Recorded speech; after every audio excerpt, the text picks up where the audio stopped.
Thank you, Vibhaker Bhai, for agreeing to give us this interview. We've gathered here in Hendon at your place on the 14th of March 2017. Can you tell me a bit about your birth? Where were you born? I was born in Jamnagar in Gujarat, and I was 2 months old when my father migrated to Tanganyika, as it was then called. And I grew up in that country for the next 17 years of my life. I was there. I did all my schooling there. And then after a brief 1 year in India where I tried to do my studies, I came to UK and continued with my university and postgraduate education here. I just want to ask you a few questions about your parents. Obviously, you were a baby when you went to Tanganyika, but have you heard any stories from your dad or your grandparents about how they went to Africa? Well, it was my mother's parents. They had been in Zanzibar for, before the time they left, they'd been there for 50 years. So my grandfather was in Zanzibar for a long time, and my mother's elder sister and her husband were also, he was a very prominent lawyer in Dar es Salaam. So because they were settled there, my father thought, why not try and see what I can make of my life by migrating? And so that's what it caused him to move to Africa. Okay, that's very good. And you stayed in Africa for 17 years. That's right. How has that country influenced you?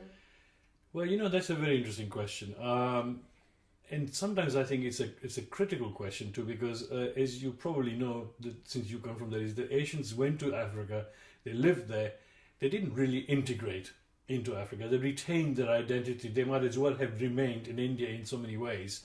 Of course, there was a certain amount of interaction, of course, but also not very dissimilar way to South Africa. We were actually a segregated society there, with the British having their own society and their own schools and residential areas, and same for us Asians and then the black African people. So you lived there and you saw some very good things in life, because it was relatively an innocent existence. There were none of these religious differences or political differences or anything of the sort, and it was a childhood that was very nice to have. So in that sense, the memory and the impact that had was that you were one. You didn't think of yourself as a Hindu or a Muslim or an Indian or a Pakistani. None of those things ever came. You were so well integrated within the society. And because you're away from your own home country, you try to retain your culture and your traditions and so on. And that's how we were brought up. I was taught. Okay, can you explain how you retained your culture there? Okay. My father, having come from India, where he was deeply involved in Indian classical music, for example, that was something that was imparted to us. We came from a family which valued very highly its tradition and its what we call sanskar, the value systems by which how you behave, how you conduct yourself, and these things were ingrained in us. I mean, I remember, for example, growing up as a child, frequently the Asians would call Africans with a derogatory term, and you as a child pick it up. And I remember one time doing that, and my father gave me a big slap on my face and said, "Don't you ever call them that." So these are the values that you bring with you, and I think they stand in good stead for you. And my music and the knowledge about India and India's heritage and culture was something that was ingrained in us from childhood. My grandfather in particular, who was in Zanzibar, he was a theosophist, he was a spiritualist, he knew his Bhagavad Gita, and not so much to recite it, but it's the meaning of the thing to his heart. So we were all beneficiary of that kind of heritage. Also, in schools, I was talking to somebody the other day, and she was telling me about Zanzibar. You used to. She studied in Gujarati medium school. Was that the case? Or it might have been, yes. And what about you? Did you? I was in an English medium school. Yes, but there were variety of schools there. Yes. And what about languages wise? I mean, I learned Gujarati up to O levels as a separate language, but I was in an English medium school. Zanzibar, of course, in some ways was even more Indian in its tradition, and to be honest with you, it was a little paradise, the like of which you will not see again. It was gone once there was a coup and a revolution in Zanzibar, and that was the end of that paradise was gone. There was a very, very beneficent Sultan of Zanzibar whose original family came from Oman, and he looked after his people like they were his own children, his own family. He was a wonderful man. And so once he passed on, and then his son and grandson took over, and then there was a coup because there was a lot of tension between the original indigenous Africans and the Arabs who had come to Zanzibar, enslaved them in some cases. So there was a bit of bad history. It's all that blew up at one stage. And then what was a paradise, Spice Island, was completely influenced by the communists from Cuba and China and East Germany. And they started removing spice plantations. They started planting rice there. And it all went to... It was a disaster. And I think they've tried to revert that again. But this is why partly Tanganyika decided to form a union with Zanzibar to get a grip over it, because it was having a ripple effect in Tanganyika. This left communist regime that was trying to get a grip on Zanzibar was trying to then pass it on to Tanganyika. So that's what happened. You described it as a paradise. Can you describe the different communities, how they lived together? Yes, the communities were very, very harmoniously coexisting. The Arab, the African, the British. It used to be a British protectorate as opposed to a colony, and the Asian community. And it was basically a trading post. Zanzibar was an island where they grew spices, the fruits were beautiful. Tourism was not as prominent then, perhaps, as it is now. But trading was what it was about, in grains, commodities and all that, and the Asians were at the core of that trade. And I think that because they retained their individual cultural values and their way of life, it did not, however, conflict, the coexistence in harmonious way. And in fact, at one time, Zanzibar used to have Indian currency.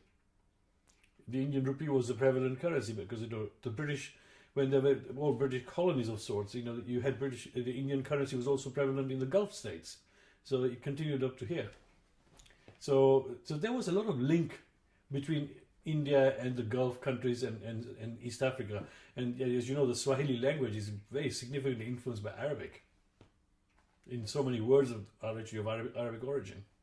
Yes. What was the lingua franca between the people there at the time? This is interesting. I think you would find that a lot of Asians were very fluent in Swahili. They spoke Swahili very well, and there were certain communities, particularly the Ishnashiris and perhaps even Ismailis, who even probably conversed in Swahili even at home. A lot of Swahili words became part of the normal lexicon in Gujarati language or the Punjabis. But the Punjabis that were there and the Sikhs, they actually spoke more Gujarati than they probably spoke their own language, because Gujarati was a very strong and large community all over East Africa. So, and of course English was also there. Because I find that even in my daily Gujarati, Swahili words Correct. keep cropping up, Yes. Day to day when I talk my Gujarati, I'm always talking words in Swahili which Right. somebody else would not understand, but I think that was a huge influence, yes, very much so. You talked about your father who used to play the dilruba, and so your connection with Indian music started from your parents? From childhood, yes. My mother used to teach me. I would have a harmonium, and she would teach me the sargams. The various combinations as you go more and more complicated permutations of Saragama Padanisa and on the way back. And then she would start teaching me, so she taught me a few rags and to sing some of the compositions of the rags. That's how I started. But I was very shy, so I never took it professionally or in any public sort of way to singing. But the knowledge and the interest and the appreciation of it remained there.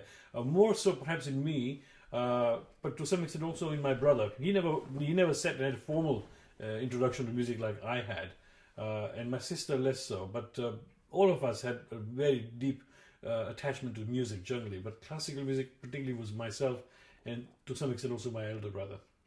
Let's talk a bit about your educational background and your business background, and then we come Sure. to your music, whatever you achieved. So tell us about your education. Well, as you know, I did my school level education in Tanzania finishing with Cambridge School certificate, and then I did 1 year study in Bombay and Elphinstone College, but never having lived there, I didn't make it, so I decided to come here. And then after having finished my A-levels, I read a degree in physics at the University of Surrey in Guildford, and I did a year's course in the postgraduate certificate of education, which is for teaching course. Having finished my graduate degree in physics, I was finding it difficult to find a job because I had specialized in fields associated with nuclear physics, and in those days, although I was a British citizen, being of non-British origin, I could not get access into sensitive arears of jobs in atomic energy. They just wouldn't let you in. So I didn't know what to do at that point, and I had the option of doing a PhD or do something different. And I thought if I do a PhD, I'll get even deeper into the problem, so why to bother with it? And then I did the teacher's training course mainly to fill up the year because I was too late in the education cycle. But I decided I would go to a business school and do an MBA, and I managed to get into Manchester Business School, which was one of the top business schools at the time, and I did my MBA there.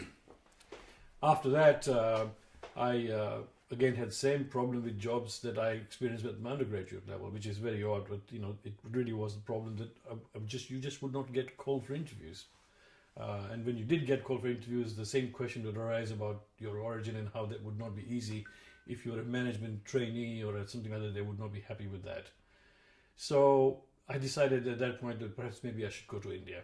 And my father had passed away, my grandfather had passed away, so I needed to go there and look after my mother and grandmother and so on. So I thought, let me do that. And I saw an advertisement in India Weekly, a newspaper that existed here, for a job being offered by a major international bank. So I applied for it, and I found out it was what was then called First National Citibank, now known as Citibank. And so, cut a long story short, they offered me a job in India, and I was supposed to go there after having done some training in Beirut.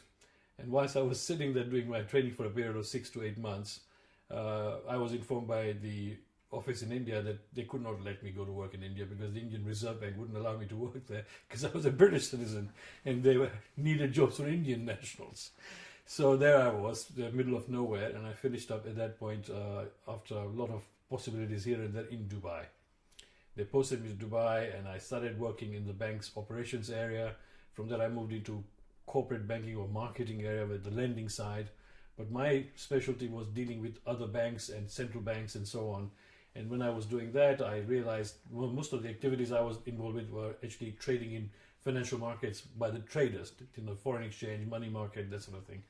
And I found that far more interesting. So I ended up actually moving to a trading area. And after that, the next 18 years of my career was basically spent in running trading room, treasury operations for various banks, starting with Citibank in Dubai and then Bahrain. And then I moved to what was then called Chemical Bank, now JP Morgan Chase, running their treasury in Hong Kong. And then finally in 1985, I moved to London, which was my home base by this time anyway. And I was given responsibility for running the bank's entire money market and securities trading operation for UK and Europe. And that clearly was the second highest job of that function. Outside of the US was the highest one. And I did that for a period of 4 or 5 years. And at that point, there was a whole team of us who were managing directors in that bank who were recruited to go and work for the Hong Kong Shanghai Bank, the HSBC Bank, in anticipation of their buying out Midland Bank and having a very large treasury operation to look after. So I then became global head of interest rates for HSBC, running their strategic portfolio, their investment portfolio, the entire money market, the balance sheet, and trading in money market and derivative products, and overseeing UK, US, Canada, Japan, so on. The bank's liquidity that arose from Hong Kong basically was managed out of London, and so that's what I did for a period of years. And and then we set up this Navras Records business in 1992. I'll come to that in a separate conversation afterwards. But in '94, I left the banking side, and since then I've been basically working as an investment advisor, investment manager, running funds or investments for private banks, for high net worth individuals, and a boutique hedge fund for myself. So that's what I do with an English partner who used to work with me for a long time in banking. So that's my career. Then recently, my old university actually invited me to join the governing council of the University of Surrey as one of the ex officio members, the lay members, as part of a committee that runs the university and its affairs. So that's a very great honor, and having been part of the university, I was very flattered that they asked me to do that. So that is something I now do, starting just this year for a period of next 3 years or so. That's quite very, very interesting.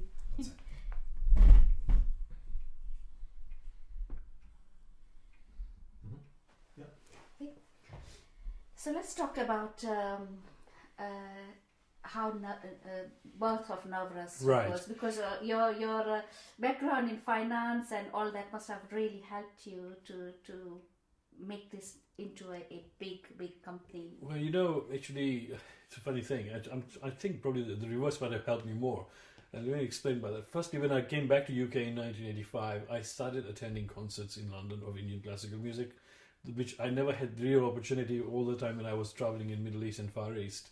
And there was one particular organization whose concerts I used to attend somehow had a great appeal to me, and that was Summer Arts Network, which was being run by Jay Vishwadev. And he seemed to have done so much research and had an understanding of the music, of the musicians, that when he presented any concert, the entire environment, the mahal as we call it, was something quite special. And it left a deep impact on you, just to know that you were not just going there for one concert, but you're going for an entire experience in sharing that whole tradition of that individual artist.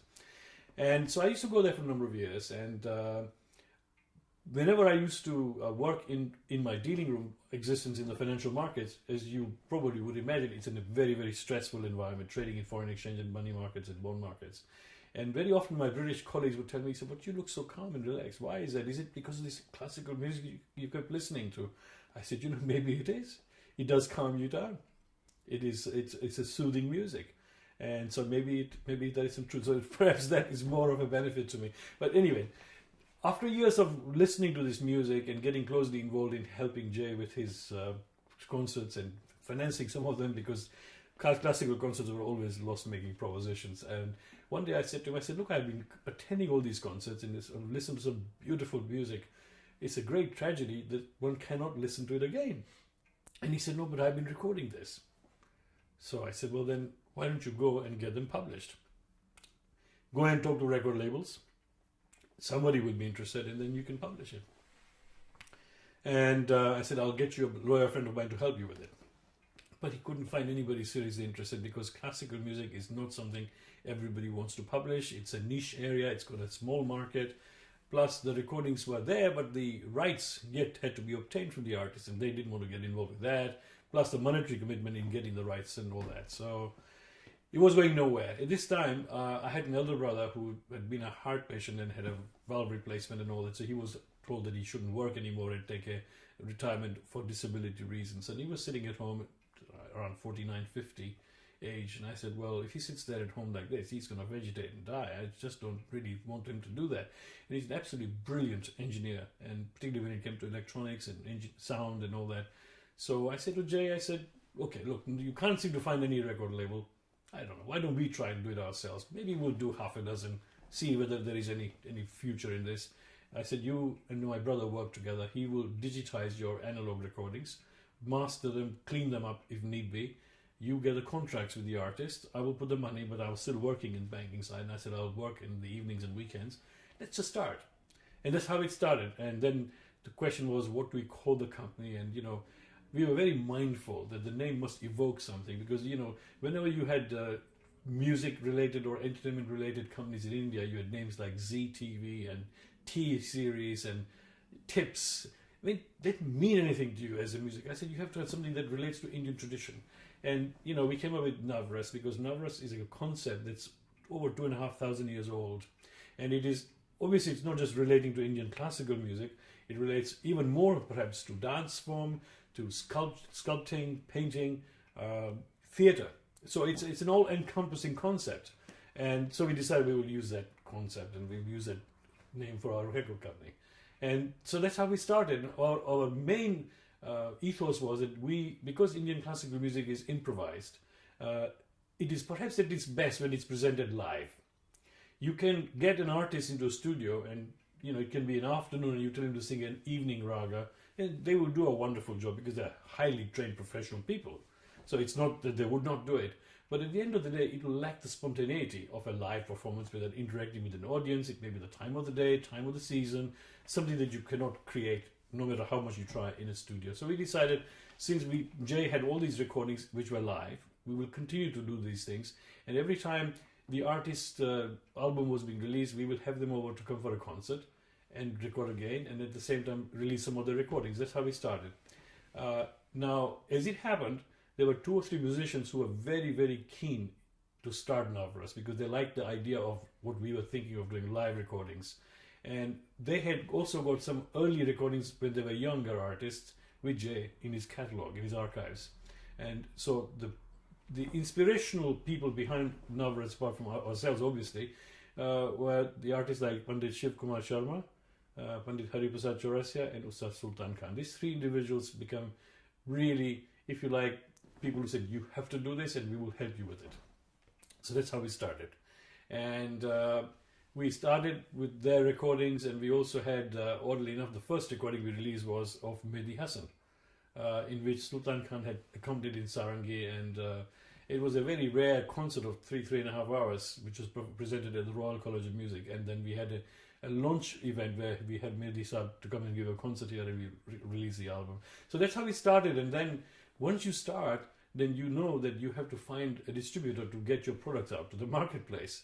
And so we tried talking. At that time, we only had one distributor, who was an English distributor, who would then in turn, take care of the whole world for us. And they said, well, look, this is fine as an idea. What you're doing is good, but we're not interested if you're going to just do it as a one-off hobby for 5 or 6 titles. We need to know that you're going to continue to release new titles. So we had to kind of said, okay, all right, well, we'll commit. I said, let's go maybe to 25, and then we'll see how it goes. And so that's how we started. And our objective was twofold. One was to present the best of live music, something that the artists also thought was quite special, that they really would like to see it out, because all concerts are not always worth bringing out. Some are more special than the others. And our objective was, our aspiration was, that we wanted to be the Deutsche Grammophon of Indian classical music. Because when you think of Western classical music, the first name that comes to your mind is Deutsche Grammophon. And the quality of that company's lived archives is just amazing. So we said we would try to do that. So what we wanted to do was not just produce a recording, but to present it in a very aesthetic manner, so that we have great artwork to go with it, which has some relevance to it, and that we would have sleeve notes, which were also fairly descriptive, but at the same time, they were such that it could relate to a foreign audience as well, not just the Indian audience, so that we would not make the language too flowery.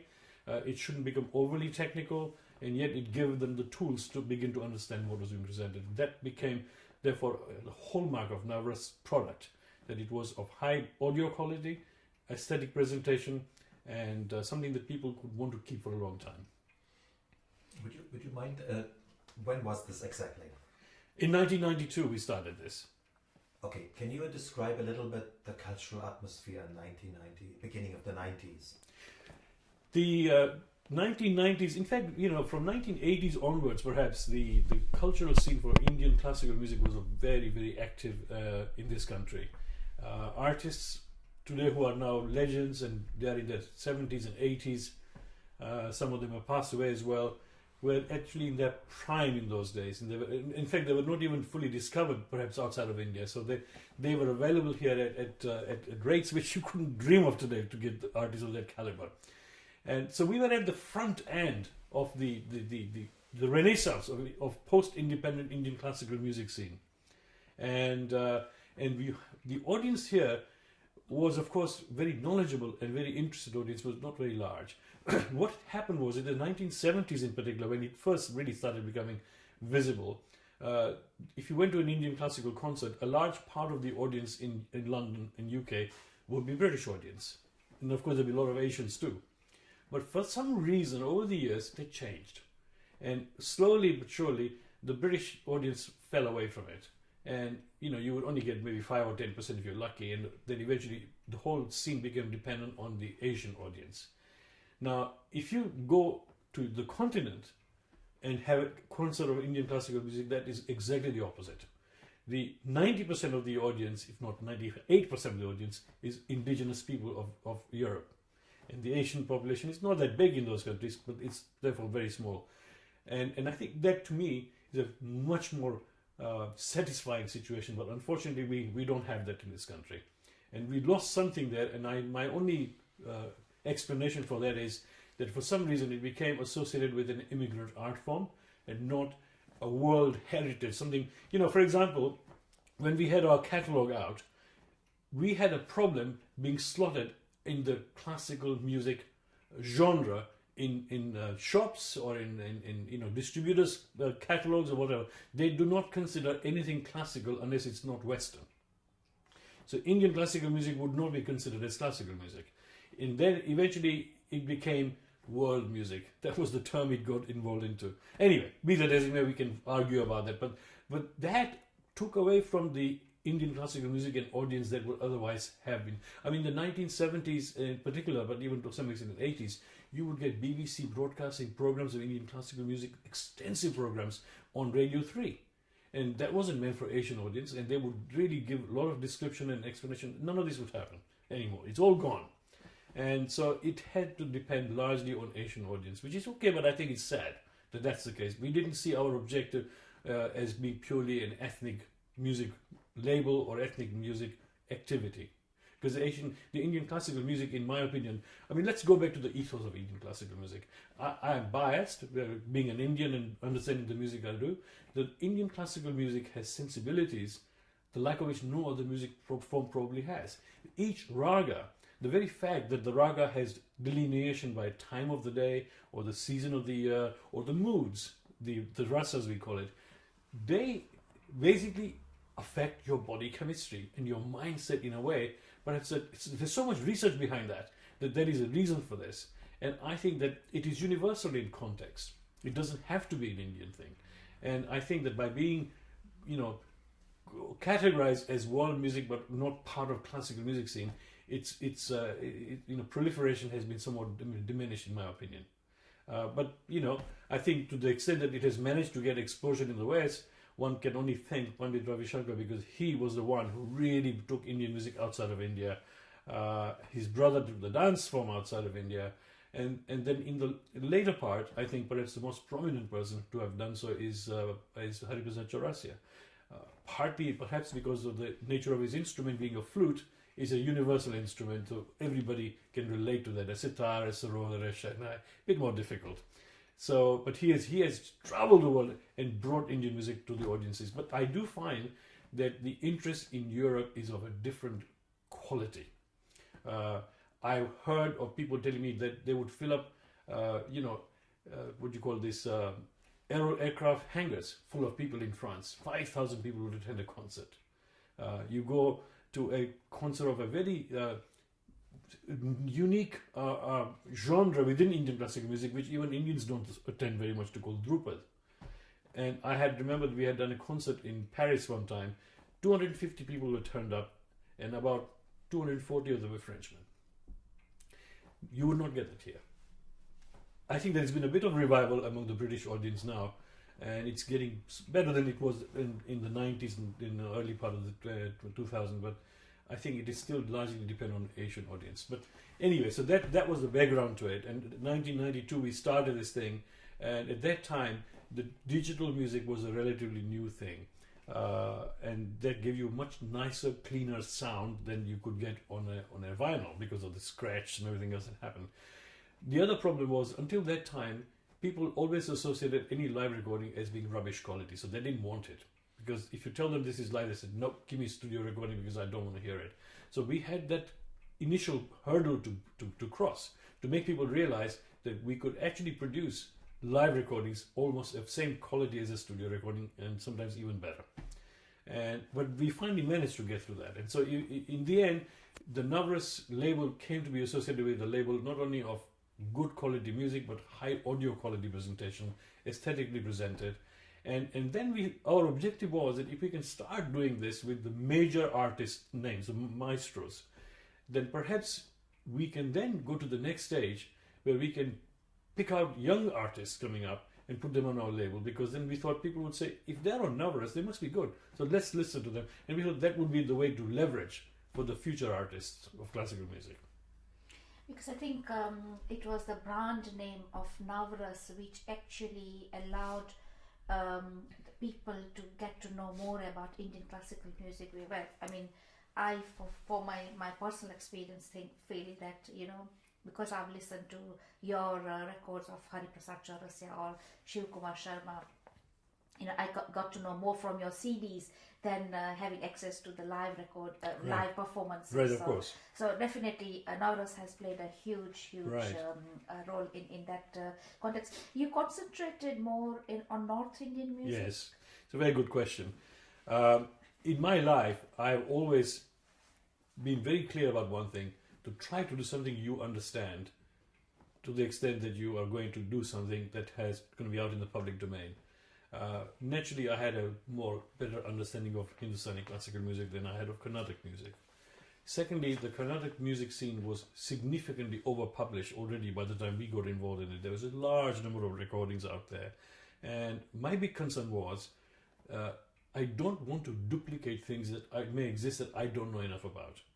And already the North Indian music is a deep ocean to start with. And our relationship with the artists were also much more so there. So it's not that we have shunned South Indian music, but we have been very, very limited in what we have done. Perhaps over the years we might have tried to get more involved in that. We still have some of the recordings we haven't produced, but essentially the other problem was, because we are live music oriented, if you did South Indian music concerts in London, you would not get any North Indian Asians to come to attend the concerts, or Pakistanis or Bangladeshis, because they also don't have the same interest. So already you are working on a niche audience size, you would find it even more difficult to make your way pay by presenting live concerts of South Indian music. So that was the other problem. But in essence, I think that North Indian music was where we started. But the other thing is I must point out, in all fairness, we were one of the pioneers, but we were not the first pioneer in presenting live recording music here. The credit for that goes to a company that was in Germany called Chandadara. They started a few years before we did, and he was an individual, he was an engineer who loved music and had passion for doing recordings, who started producing some beautiful concert recordings. And we kind of followed in his footsteps, not necessarily following him, but it was roughly around the same time, a bit later than they had started to do this thing. Where we changed from what they did at Chandadara retained a very narrow perspective of pure North Indian classical music and very little else. We have got a much wider repertoire. We have Sufi music, we have percussion music, we have folk music, we have duets of unusual variety between two instruments, between voice and instrument, between North and South Indian music. We have Drupad, so and so on. So we also experimented a little bit in the crossover field. We did some thematic music, we did some jazz fusion, some classical fusion, and we also did some software. We actually, you talked about the Sitar Guru CD-ROM, but we also produced another CD-ROM. The very first one we did was called Raga, Understanding of Indian Classical Music, which I think is a fantastic introduction to learning about Indian classical music without being blown away with technicalities. This was a project that we overtook from a friend of mine who knew somebody in India, and it is presented in such a way that a person who even followed film music would be able to relate to it, because they've explained the classical raga structures and the notations, but then they said each raga, they have a classical music composition and a film song, and they can relate the two, and that's how I, for a large part, have managed to do. I used to listen to a lot of songs, and I would say, well, what is it? And then I would listen to some classical item and say, oh well, so this is that raga. And I think that it is to call it to level down to which most people can understand. So this CD-ROM we did actually provided that kind of access to people, but it also brought in South Indian music as well. And in addition to voice and video samples, it also has written text and everything in it. Didn't you publish a book as well? We didn't publish a book ourselves, but we were promoting a book called Nad, which is also a very extensive and comprehensive textbook on classical Indian music, which is very, very good. We did also help a few other CD-ROM products from other companies, language based or they were based on Mahabharata and stuff like that. So because we thought, in essence, we are really trying to distribute or disseminate Indian culture, and whether it's language, whether it's mythology or legends or classical thing, we should. In fact, we at one time we also found that Music Today was another label that was doing some very interesting, unique things. And we tried to promote their label as well here because it wasn't easily accessible. Because the difference between them and us was that they were very theme-based. Everything they did was theme-based, not artist-centric. And it was mostly studio recordings. So it had a different dimension to it, which I thought was interesting, but not in conflict with what we were doing. Even though some of the artists might have been the same. We were more artist-centric, we were more live concert-centric and so on. So we tried to take a much wider and a non-business kind of view in terms of what our objective in life was with Navras. Also, Gujarati music, the series of Amar Sada Vinash or Ashit Bhai's or Yes. Mirabai or Narsi Mehta's Prabhatyas, Yes. that has, to me, it has been such an educational value as well, knowing about these Yes.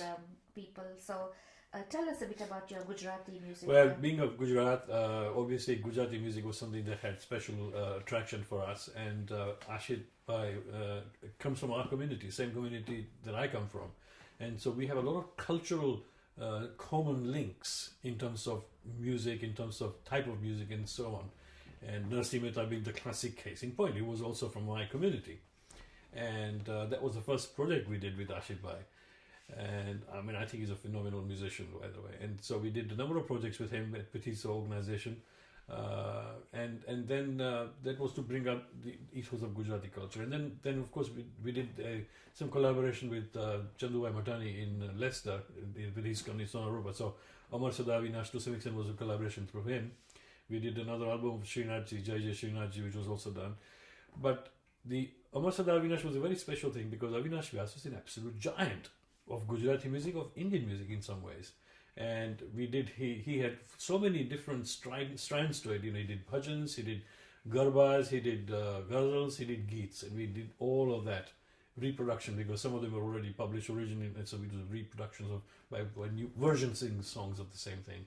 And then we did more folk-oriented music of Praful Dave. Which was about the songs that are sung in villages in the daytime when people wake up and go out to do the farming and all that, and then in the evening when they come back. And then as part of that same project, we did something with Sudama and so on with the Ashit Bhai using Manbhat, how they used to relate the story of these scriptures with this man who was playing it musically well. But so we did a number of our titles like that. And so it has been a very interesting, diversion for us. And then we did something likewise in Rajasthani music. So, Rajasthan music is very popular in Europe, particularly in France. And so we did some of the Langa and Manganiyar, the traditional folk Rajasthan music stuff. But then I came across another person whose great grand uncle was associated with the royal families of Rajasthan, and he wrote treatises on the palace music of Rajasthan, about 4 or 5 volumes, and she was keen to make sure that this legacy was not lost, and so she decided to put them to music. So she selected a number of things from these various volumes of her grand uncle, and we presented them under a series called Mehela, because it's Mehela being the palace music. And there are fantastic recordings of Rajasthani music, so we did that too. So I think that we found one thing, that the folk music in India, people do not listen to it outside of the state from where it comes, unlike here, which I think is a great tragedy. But India in many ways is not one country, and you will not get Bengalis to listen to Marathi folk music or Gujaratis to listen to even Rajasthani folk music. So we've tried to do that by taking it to India as well, but I think it still remains a challenge. Can we just go a step back? I would like to ask you a little bit more about the artists you recorded. Right. Like I think in 2011, I think it was you wrote a obituary for Bimsen Joshi. Right. And you described how important he was for your development, maybe also inspiration for Navras. Well, it was, because my father, apart from the fact that he played the duba, was a very passionate listener of classical music. And he was a great fan of the Kirana Gharana. And my father's favorite singer was Ustad Abdullah Karim Khan Sahib, who was the guru of Bimsen Joshi's guru. So for me, it was like my Gharana. And Bimsen Joshi represented that Gharana. And so I remember when we first brought out the album of Bimsen Joshi, the very first album we brought out, I put my father's picture at the back of the album along with my uncle, who both were very big influences in my life. One particularly for music, other in many other larger spheres of life as well. Both of them died very young at the age of 48. So yes, and therefore with that, and the other thing was, and this is another interesting relationship with Bimsen Joshi, my first introduction to really vocal classical singing came after I listened to Bimsen Joshi's song from that film Basant Bahar, Ketuki Gulab Joi Champaka Bana Phule. And that took me to that. It really hit me. There's something there. And after that I discovered D.B. Paluskar and I discovered Ustad Amir Khan Sahib and their songs in the film. In fact, I've always believed, in the old days you had those 78 RPM records, and which are now available on CDs or in early days on vinyl. Each of these 78 RPMs in a selection of ragas of Pandit D.B. Paluskar. If anybody wants to get introduction to Indian classical music without being blown away with it in technicalities, I found that was the greatest way to get into it. They are very small 3-minute bandishis, and they give you great selection of rags and a flavor of what that music is about. And it's a great way to enter. So Bimsen Joshi came through me that day. Then, the 1 year that I studied in India, I became very good friends with an Indian chap who was with me. We were both chronologically next to each other in school, in college practicals. It turned out that he came from a very, very wealthy Indian family that I didn't know about, but he had deep interest in classical music, apart from being a great mathematician. And one day we were walking along Marine Drive and I was humming away this song from film Sant Gyaneshwar, Bahut Din Beet Khabar. He heard me sing. He said, "What are you singing?" I said, "It's a film song." He was not into film music at all. He learned from Hridaynath Mangeshkar to play tabla, so he was that kind of background. So I told him, I said, "This is a film song that I'm listening to." He said, "But you know what? This is a classical bandish." And it's sung by Bimsen Joshi in Puriya Kalyan. Anyway, as I was leaving India to go to UK, he gave me his entire collection of Bimsen Joshi recordings on vinyl. He said, "Take this with you." So that set me off. So many, many ways. And then, of course, I got to meet Bimsen Ji. And I have to tell you that he was such a humble, simple person, I cannot tell you. Amazing man. And man of few words, but what musical experience to have with him. And we toured with him, so we drove with him for hours and hours together. I would go and visit him in India when I went to visit him. And I was very lucky. I found somebody in Bombay who had archives of his recordings. And Pandit Bimsen Joshi has a limited selection of rags that he repeatedly recorded. So there were some rags that you would practically never find, which he might have performed in live concerts. I got hold of all of those, about 15 recordings. I got hold of that. And we brought them out in a separate series called Swaradi-Raj, of which we have released so far half of it. I think the other half is still to come. But to explain what simplicity and humility about the man was, I have to tell you a very, very unique experience. Some years ago now, I forget when it was, but he'd been not well. He had ankle problem and then he had a brain tumor. And the brain tumor, unfortunately, was not a malignant one, but it left a huge impact on his health. He had to go through a surgery. He went through a bad time, and for a while he was physically affected. He couldn't sing quite like he would. And I remember going to the festival he conducts in Pune every year called Savai Gandharva Festival.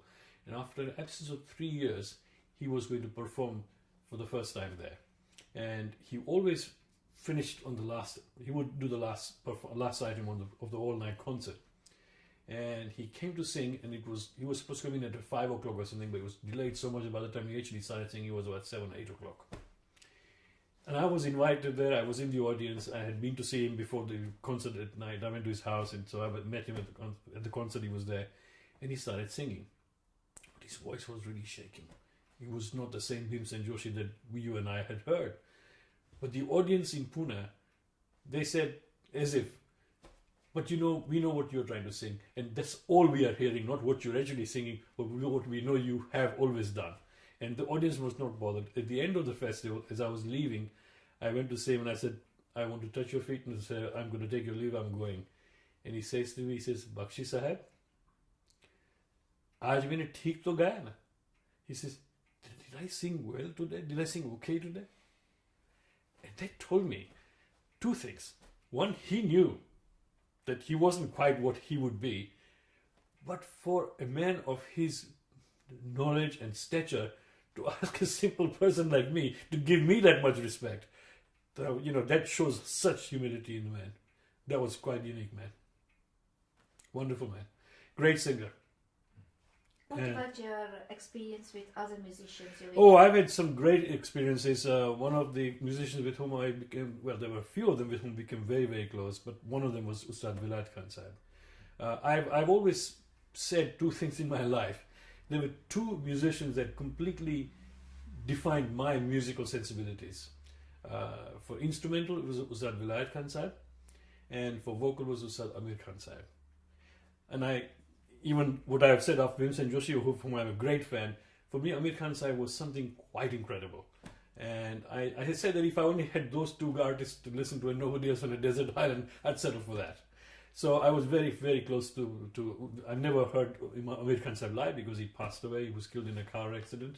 But Vilayat Khan Sahib, who happened to be his brother-in-law as well, by the way, was somebody who I really got to know well.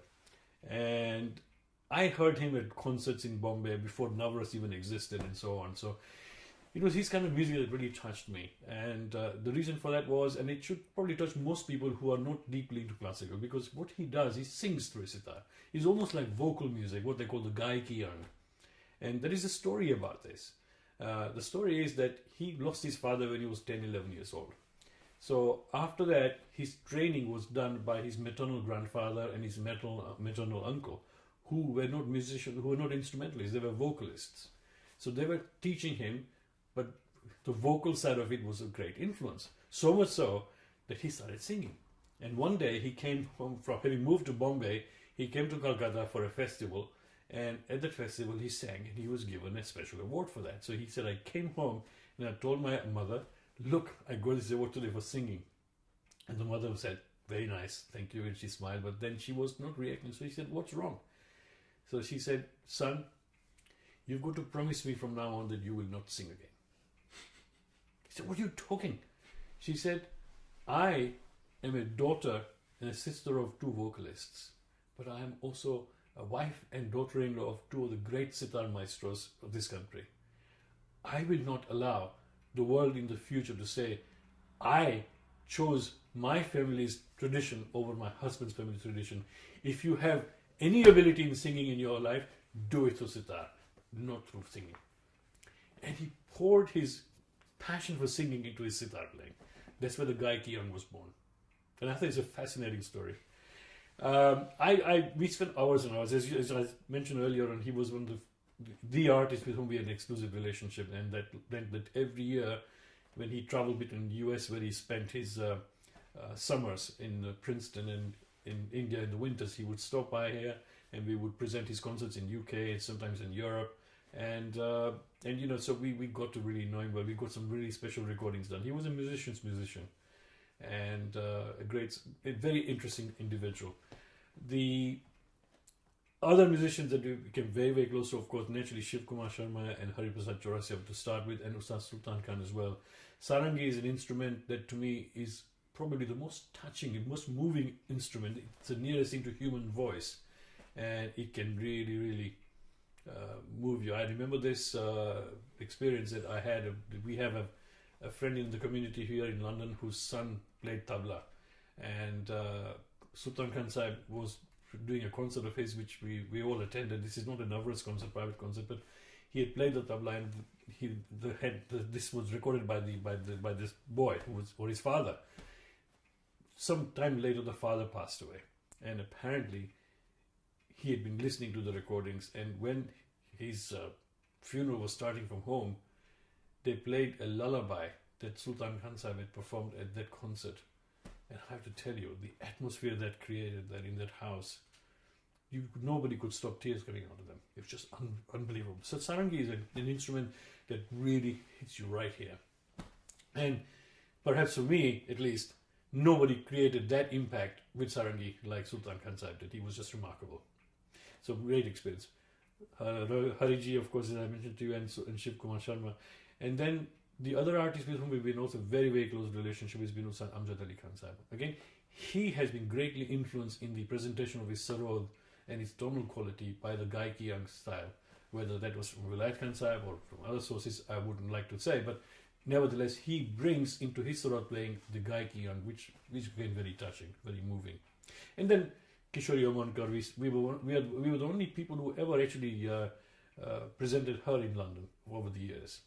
And I mean, I could go on with so many different artists things we had. I mean, we did one of the rarest things that ever happened was, and the first time it was ever done was a duet of sitar and sarangi, when we had Ustad Rais Khan and Ustad Sultan Khan performing together. There was another time I attended a all-night concert in Bombay, which was presented by Hari Prasad Chaurasia for his organization. And he had, at that evening, presented most unusual duets, like which never been done before. The most prominent of that was with him on flute, performing with Pandit Jasraj. And they performed a vocal instrumental duet with Ustad Zakir Hussain on tabla. But that's not the only thing that was unique about it.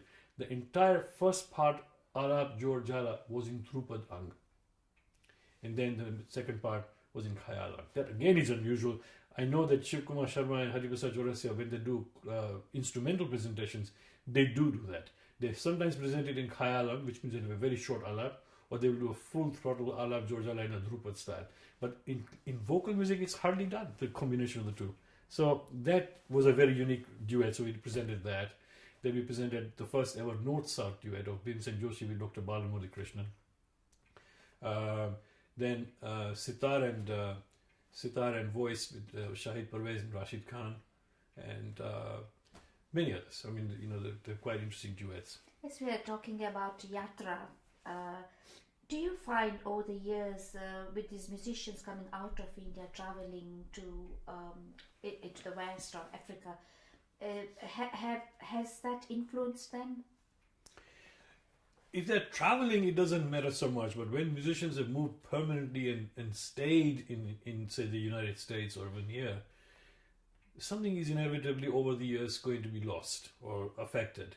Naturally, because we are a function of our environment.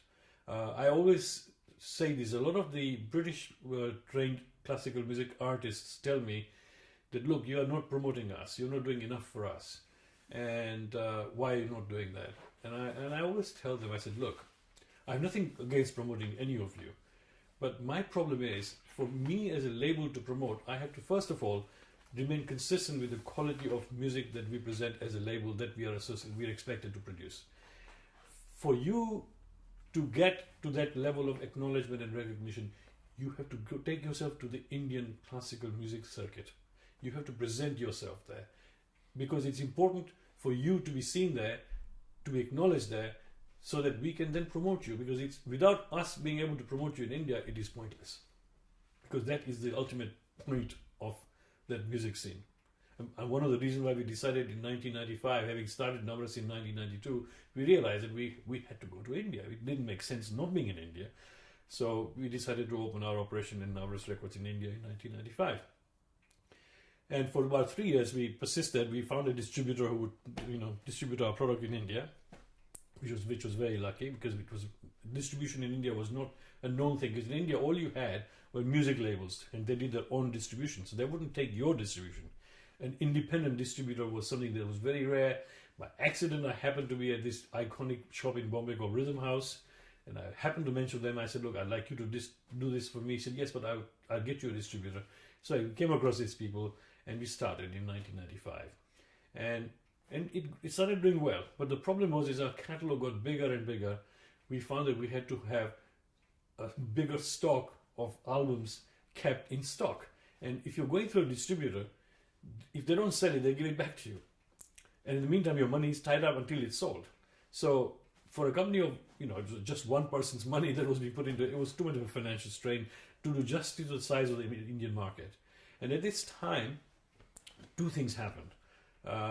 we were introduced to the music maestro Naushad Ali, for the film music director, and I really loved his film music, and we both had a passion for Muhammad Rafi. And it turned out that he had re-recorded some of his greatest songs of Muhammad Rafi much later after the films were produced and done, but in stereo with the live orchestra.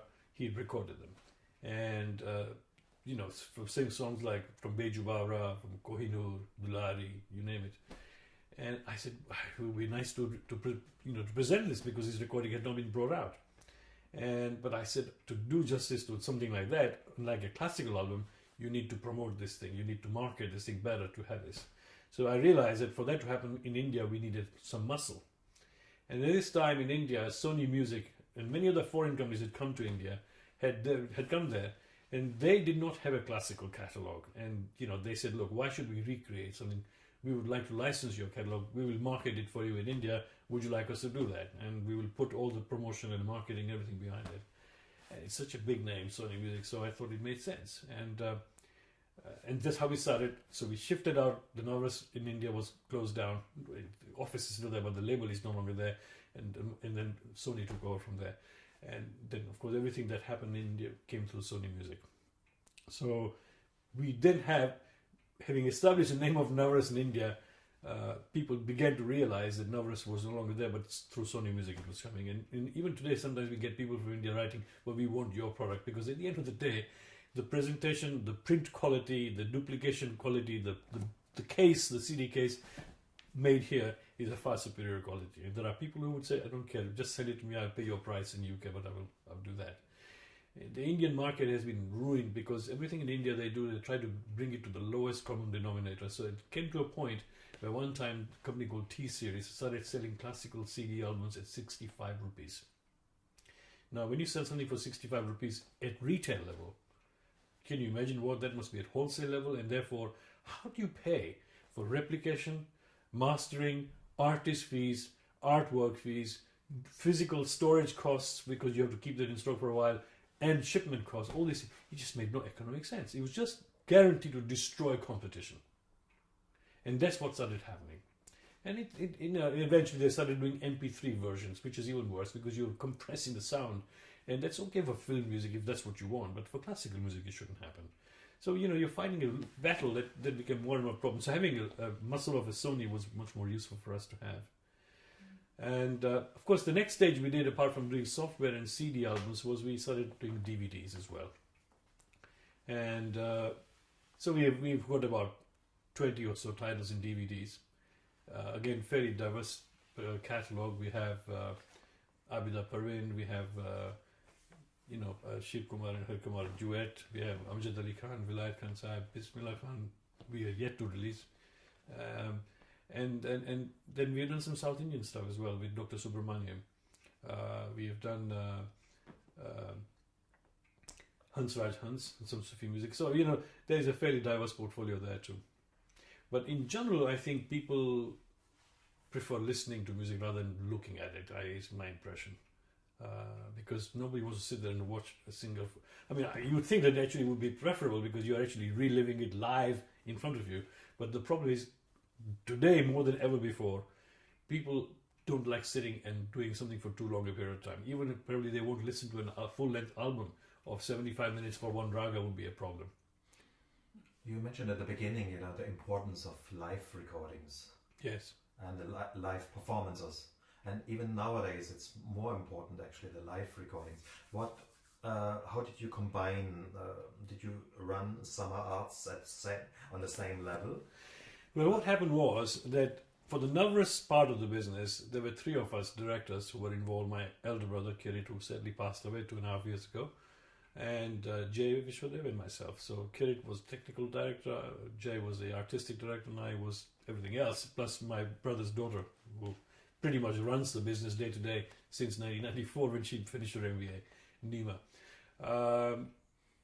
But the Summer Art side was Jay's baby, and we were quite careful that we should keep the two quite separate. Because initially I thought I would start putting Navras investment into Summer Arts to sponsor their concerts, but since concerts were usually loss-making, I got told by text people saying that this is not correct because we will consider that you're trying to pass your profits into losses, which of course is the case because it's not that the music label itself, whatever money we ever made in Navras, we basically reinvested it for future performances. And the other thing, of course, I must point out, since in the financial context, because we were a new label, most artists didn't want to do royalty deals with us because they didn't know what the long-term future was, so they all wanted lump sum payments, and lump sum payments mount up. So, it restricts your ability to expand. But, anyway, so because of that, I eventually just got personally invested in summer arts myself. But that's as far as it goes. In terms of actually what summer arts did, we would coordinate what we would like as a label to do. So we worked very closely with Jay in terms of planning of events and recording of events. So whatever summer arts did, we were exclusively recording it. We were assigned the rights for that at the outset from Summer Arts, and then of course we had to acquire rights in turn from the artists. So that was something else. But you could say that Jay was wearing two hats. He would be the one negotiating rights with the artists too for Navras. So at the end of the day, Navras and Summer Arts kind of became synonymous. People could not always see the difference in the two, and in an artistic context there was no need to see that. But they were two different entities. And then Jay went into a period of illness, and so he then parted, he stopped doing things with us, and so he continues doing that, and we are no longer actually working together. But then, at the moment we've got such a huge catalogue of unpublished material that we are not doing concerts anymore. And to be honest with you, doing concerts is a big investment and requires a lot of manpower. And now with my brother having passed away, and he was quite unwell for the last few years of his life, and so on, and family commitments with my niece, it became difficult. So we now, if we do record concerts, we record somebody else's concert if they're agreeable to it, and then we record that, which is fine. I mean, I don't have an issue that we have to be doing concerts, and it could be, and I still have access to Jay if he records concerts to his recordings as well. How do you find youngsters connecting with classical music in this country? Majority of them don't connect with it. They don't have interest in it, and they probably never will. But those that do connect and show a little bit of interest, they like it. Now, I have to tell you that a lot of remix and use of classical music in context of crossover stuff has got them into it. And I don't mind that if that's what brings them in. Whether it will take them further, I'm not so sure. I tell you, the whole thing is changing even in India. Today, people don't have the patience. If you watch people on watching television, they keep flicking channels. If you watch listening to music, they keep flicking to songs. Nobody wants to sit and listen to anything for any length of time.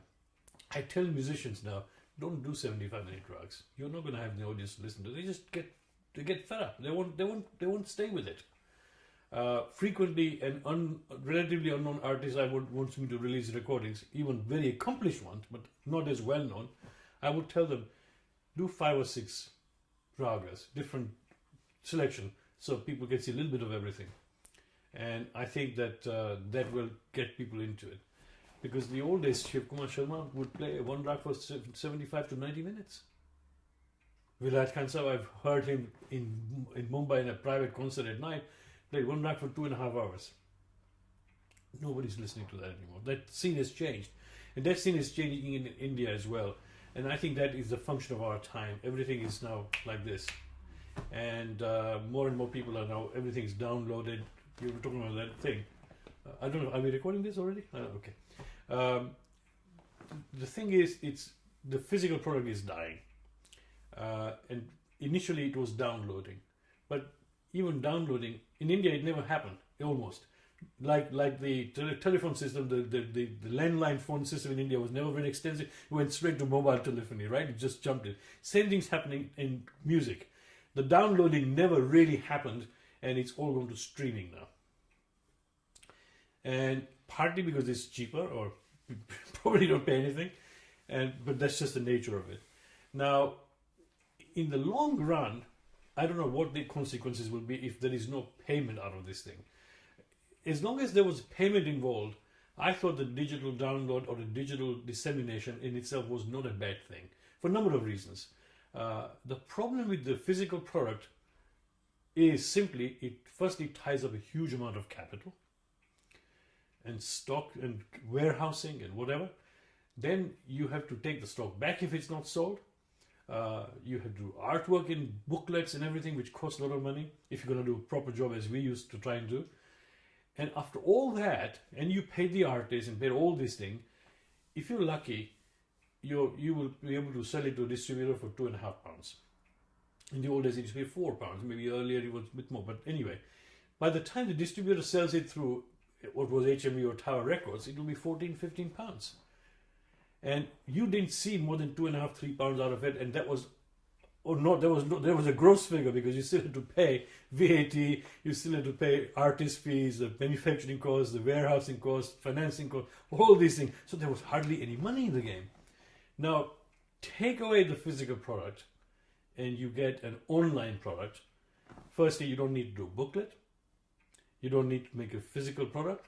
It doesn't need to be transported. It doesn't need to, all that money and the distribution and physical cost side of it is gone, and it doesn't get returned to you. It's on tap. If somebody wants it, they download it. If they don't want it, it doesn't get downloaded. Secondly, although there is a digital platform that distributes it, whether it's iTunes or whether it's eMusic or Amazon or whatever, the margin that the distributors used to take in the old days, because the distributors would then go to the retailer. So the distributor would, let's say, buy from me at £2.5 or £3. He would sell it for £5 or £6 to a retailer. Retailer would take it from £6 to £16.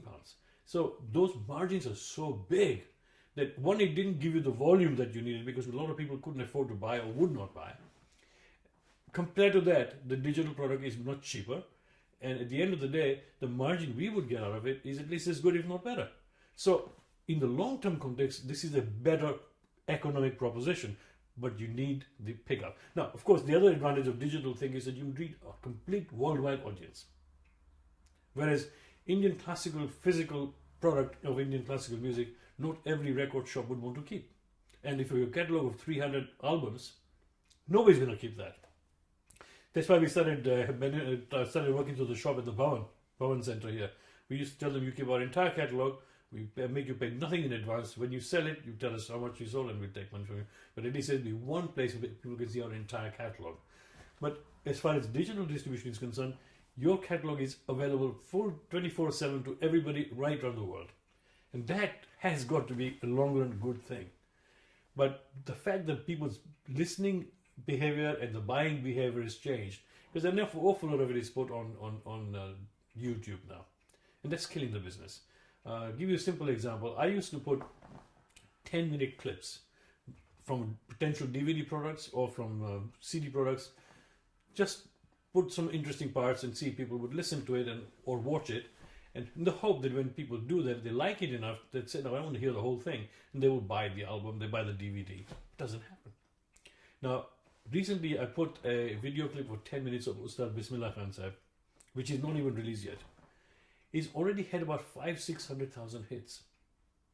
Now, the amount of money we get from YouTube for that is peanuts. I mean, it's cents per person viewing. It's nothing. That's the problem. And a lot of people buy your product. I don't know why people do this. What is the fun they get out of it? But they buy the product and then they go and put it on YouTube so the whole world can listen to it for free. And it's not right, because you cannot run a business with intellectual property right, which has inherent cost element to it. You can't expect this to continue. And there's a very serious existential problem for music industry. And I'm not sure how that's going to work out. So what about Navras? Does Navras still exist today? Yes, we have been a bit quiet since my brother passed away, in all fairness, because that was a big hit for us. My brother was essentially the heart and soul of, because he was the one who created, he recorded, he mastered, he did the whole thing. And unfortunately, a lot of stuff, he died suddenly. Now, we're trying to make sense. I'm getting all the archives back and trying to, because they're in so many different formats, I'm going to have to try and transfer it and start from scratch, as it were. My basic thought, of course, the other thought that came to mind is this, that he passed away. He was not that old. He was 71. Tomorrow I will be gone. Then what happens? This is the other thing. When somebody like us start this kind of thing out of personal passion, what is more important is that that thing is not lost after the people who are involved are passed on. How do you ensure that doesn't happen? My daughter is a doctor. She's not going to be interested in it. My niece has got twins and she will get on with her lives and so on. So it's not going to continue in the family. Then they don't have that interest in classical music anyway. The only way to make sure that it continues is institutionalizing it. And so I'm going to depend a lot on Sony going forward on continuing to do that work to bring out our catalog and what is the large chunk that's not even published. And luckily for us, they will do that because and there are only two global music labels left now, Universal and Sony. That's it, only two. I mean, there are a lot of labels in India, but they don't have a global footprint. Having said that, now of course everything's going digital, so anybody can have a global footprint. It's not a problem. But still, I think the physical product will not completely die. At some point, vinyl's coming back, and I still think that there are people who still like the physical product, whatever quantities, I'm not sure. But even in India, the physical product is dying fast. But in essence, the institutionalization is very, very necessary. So all these years of passion and money that's been invested would come to nothing otherwise. It must be left behind for it to be gone further. And there's a lot more to come.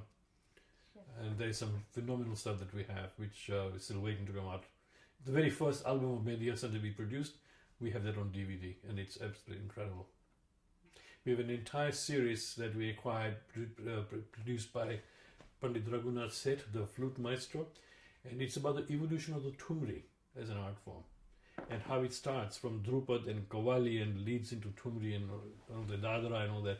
And it was broadcast years ago in India on Indian television. And it's a fantastic thing. Again, something to be brought out. There's a lot of stuff to be brought out, so it's waiting. It's something that it's an unending thing, isn't it? Really. And but the thing is, I mean, I have got a lot of people who've got archives that kept coming to me and said, please do something, but they all want to try to make money out of it. And I said to them, look, the audience will disappear that wants to listen to it soon. Don't dig for money for this thing. Just think of it as your contribution to the legacy of this tradition and heritage, really, because if you try to do this for money, it's not there.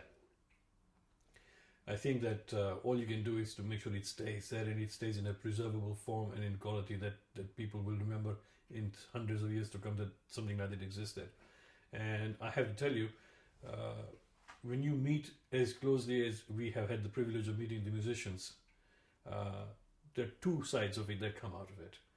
Sometimes there are personal attributes of people that you're not always going to be enthused by or to be too impressed by, because human beings are all flawed. But if you ignore that for a second and if you just look purely at their musical prowess and competence, I have to tell you that it is just mind-blowing to be able to perform for hours on end virtually without even one mistake.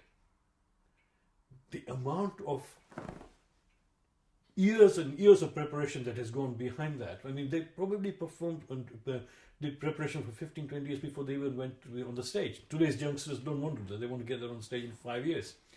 But that, to me, produced some incredible music geniuses that the like of which will probably not happen again. Vilayat Khan Sahib was telling me when he used to do his riyaz, he would do a certain 1,000 times sargam. Because he said in his family, the riyaz was actually measured by how many candles did you burn that night. And he said that one time I was performing, and he said that my hands started bleeding, and it started splashing on the wall behind. And he said it became so spread that somebody said, what is this, some painting? And he said, what could I tell them what this is about? That was the kind of preparation that went there. Perfection because of that. And that, to have seen firsthand, is an amazing experience. Another time I had experience of talking with Bismillah Khan Sahib. Now this is a story, you can take it or leave it as it is, but it's a fascinating story. As you know, he was brought up as a child by his mamu. And he used to be doing his riyaz in the Kashi Vishwanath temple in Banaras. And he said, I was 11, 12, 13-year-old. In those days, those 12, 13-year-olds were not as smart as today's people. They are relatively. But he said, I used to go and there was a room behind the temple. He said, I would shut myself in and, they have these door handles they have in India, the big ones. He said, I would close that thing and I would do my riyaz. He said, one day I was doing my riyaz in the Shehnai. And all of a sudden he said that I saw a figure walking towards me. And he said, I was in a moment in a trance. And he said to myself, I said, hang on a second.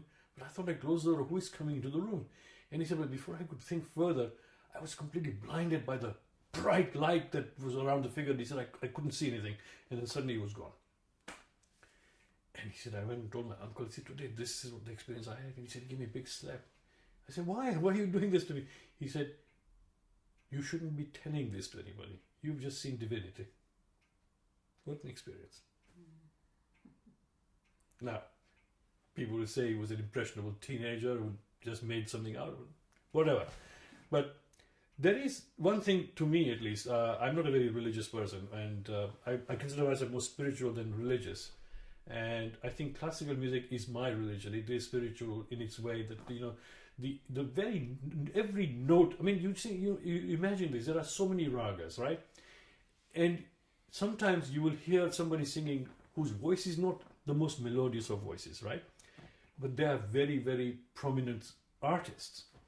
And the moment they sing that and the notations are sung in the right sequence and the right thing, it almost doesn't matter what their voice quality is, because it's the notes that come out that evokes the impact on you. So I mean, on one hand you could have somebody like Lata Mangeshkar or Kishore Umankar's sweetness of the voice, or you could have Gangubai Hangal, whose voice was very harsh. And you would say, well, I don't like this voice. When I'm hearing Kishore Umankar, she's much sweeter and melodious. But it wouldn't matter, because what they sing and the way they sing it really makes a difference. And the essence of this music is that it has impact on your body and your mind. It's physical and it's spiritual.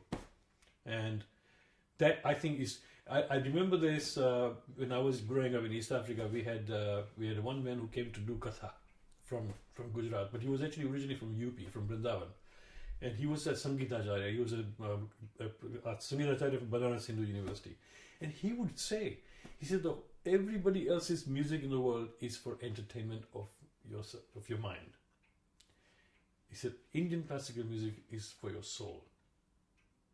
We are not for entertainment. We are for reaching your soul.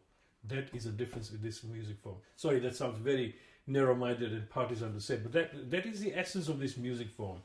And probably that can be experienced in every other form as well. I'm sure that the great composers of the Western classical music, I mean, after all, how can you imagine that somebody like Beethoven could compose music when he couldn't hear it? I mean, that's quite remarkable. So I think music is the purest form of communication of languages. As Bismillah Khan Sahib said, he said every religion has different ways, every language has different ways. He said, show me one music form that has got the 8th note. They all have only got the 7 notes, the same 7 notes they have to deal with. It's so true, isn't it? Yes. Yeah. You can't get more universal than that. Yeah. Do you feel connected to India through your music? Yes. I'm very mindful of one thing, and you asked me this question about people who have moved away. And I sometimes have this discussion with some of the artists, particularly with Shiv Kumar Shah. But I also tell you, there were some musicians we talked about, and some of them he thought were some of the greatest musicians of the century. And I said, but Shivji, I said, I'm listening to some of their recordings, and it's not giving me the same thing that you said. And he said, you know why? He said, they've moved away from India for so long that something's changed there. So I think the importance of the mahal, that environment where you are, from where it is very important. And, I think that I always say to classical musicians outside of India, you really have to be on the circuit in India to make it there. That's where it comes from. That's where it belongs. And I remember this one time we decided to try to do a special project. Some of the earliest treatises of Indian classical music are books like Sangeet Ratnakar and Brihad Deshi and so on. Not many people know much about it. And one artist said, I will do it for you. But he said that you need to send me away to Himalayas for a few months so that I can sit there, contemplate and do the thing. And of course, that was not a very practical thing to do, plus it would have been expensive as well. And we did give him some money to do it in Bombay, but unfortunately I never saw anything. He's done some recordings, but I've never seen it.